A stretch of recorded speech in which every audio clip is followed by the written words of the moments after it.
bodily fluids on it, but not there by the mirror, boys, so don't do that. What are you laughing for?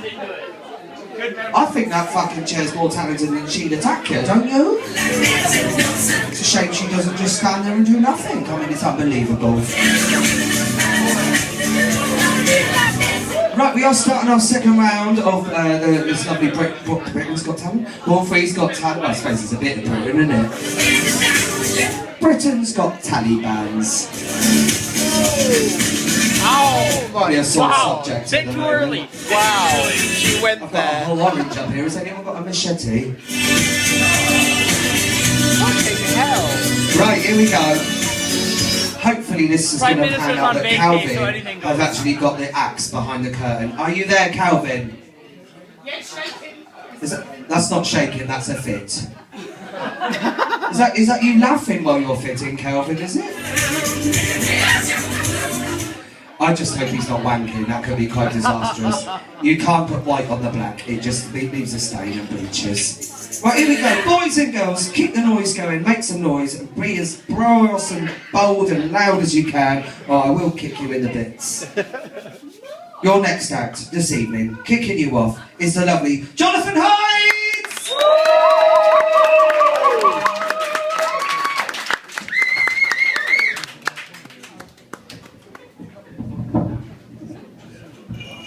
Good evening, ladies and gentlemen. Welcome. I'm Jonathan Hines. Some of you may. Oh dear. Typical me, clumsy. Just that knob there. Yeah. Which one? Which knob? That one down there. No, that one down there. No, that one down there. You're doing well. Yeah, good evening, ladies and gentlemen. Welcome. My name is Jonathan Hines. A lot of you, one of you, some of you may have seen me last month on the first episode of Britain's Got Talent, very briefly and fleetingly. Does anybody remember seeing me? Yes. Yeah. Oh, okay. Right. No, I'll tell you what. It's reloading. One moment.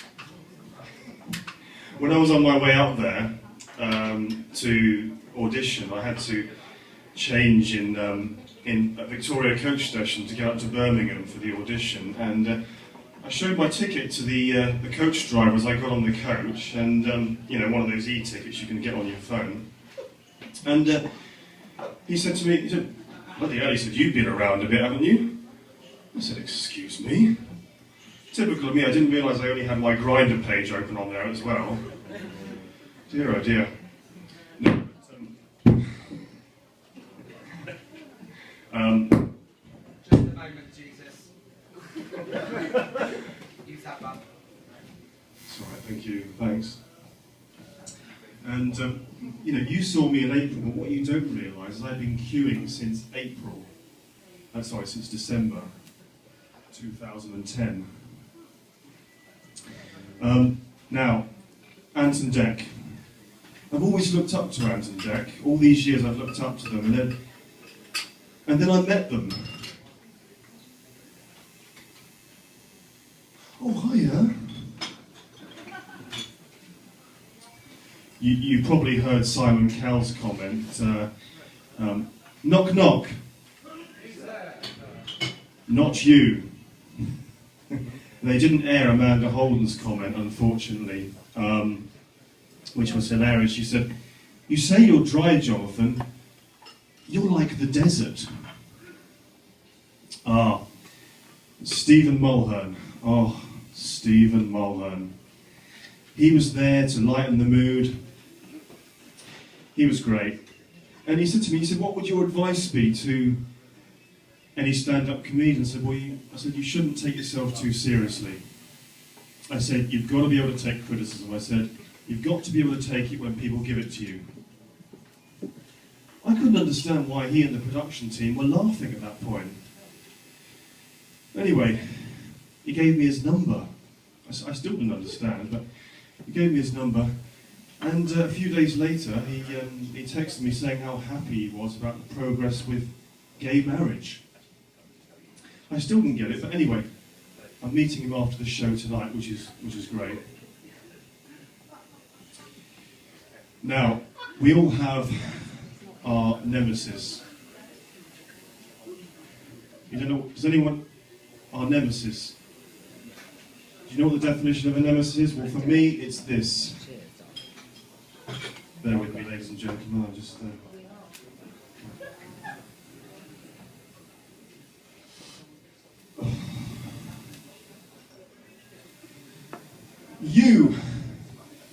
You nearly wrecked my career in stand-up comedy. You nearly destroyed my life. I lived in fear of you. You.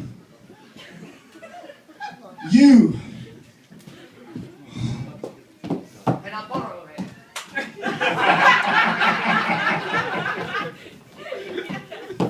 Anyway, emails are accumulating in my spam inbox from Wonga.com and also for Viagra.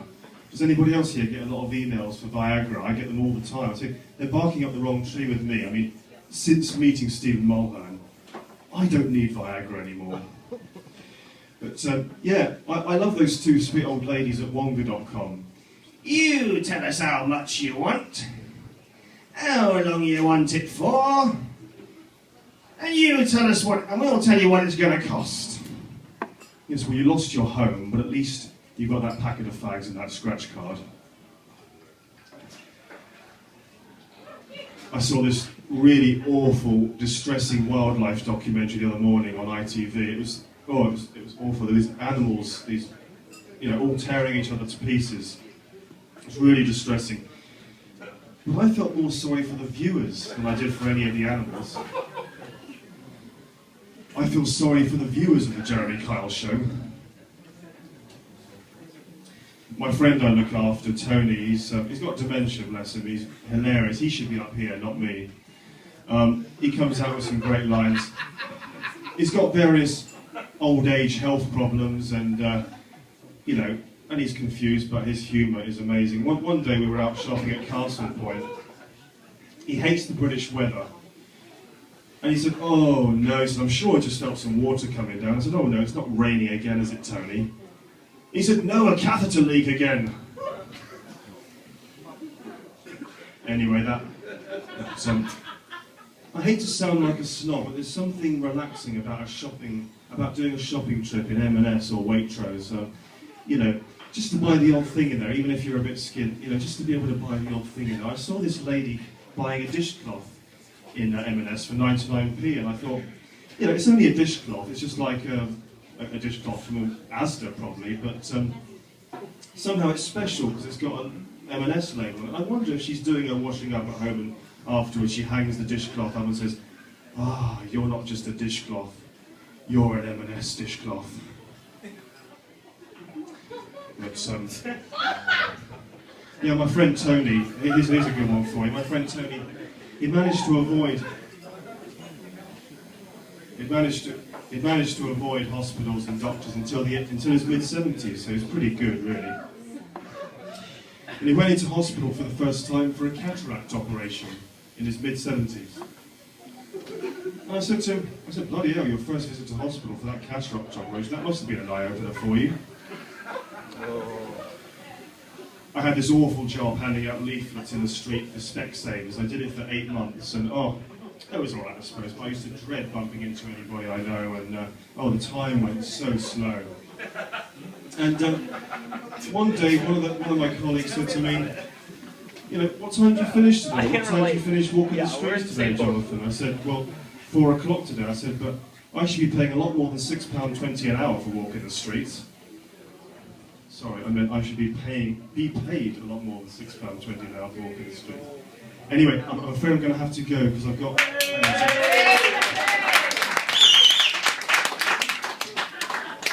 Stephen, I just told you some of those jokes I did on Britain's Got Talent. Oh, you're up there now? Okay, I'll see you in a minute. Okay, cheers. Thank you. That was amazing. Please give it up. Jonathan Hines, please, boys and girls. Make some noise. Oh, don't go, darling. You can't go yet. No, not until I've hit you. Can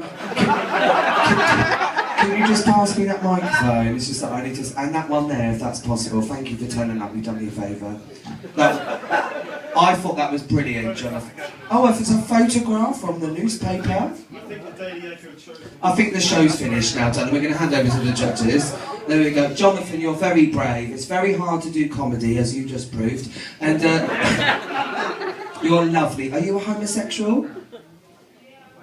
Right, here we go then. Over to the judges. Thank you very much, Mrs. Grace Lightning Whitening.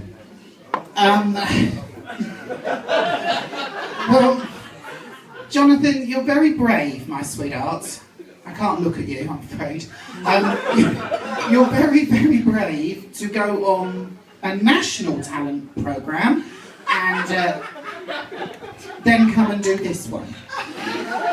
Perhaps it should be the other way around, because quite frankly, without being rude, I'd give a big round of applause to the chair. They were laughing at Lucinda, not you, babes. I'm really sorry, but you're not funny. You're really not. And I don't mean that to be a real put down, but I think someone really needs to tell you that it's not funny.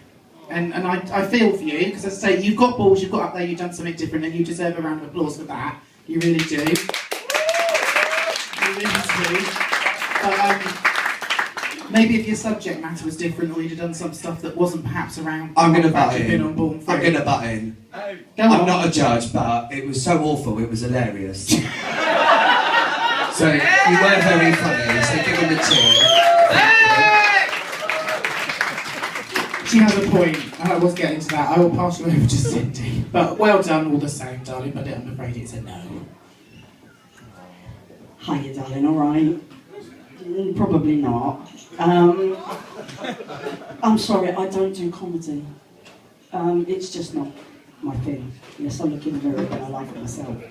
But I'm sorry, darling, it didn't float my boat.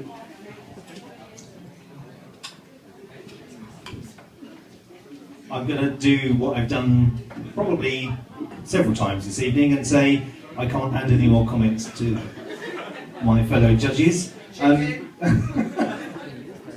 But thank you very much for coming along, and you have been entertaining. Thank you. There we go, boys and girls. The lovely Jonathan Hines there, darling. Well done. It's a very brave thing you did, darling. You know. They do say learn by your mistakes.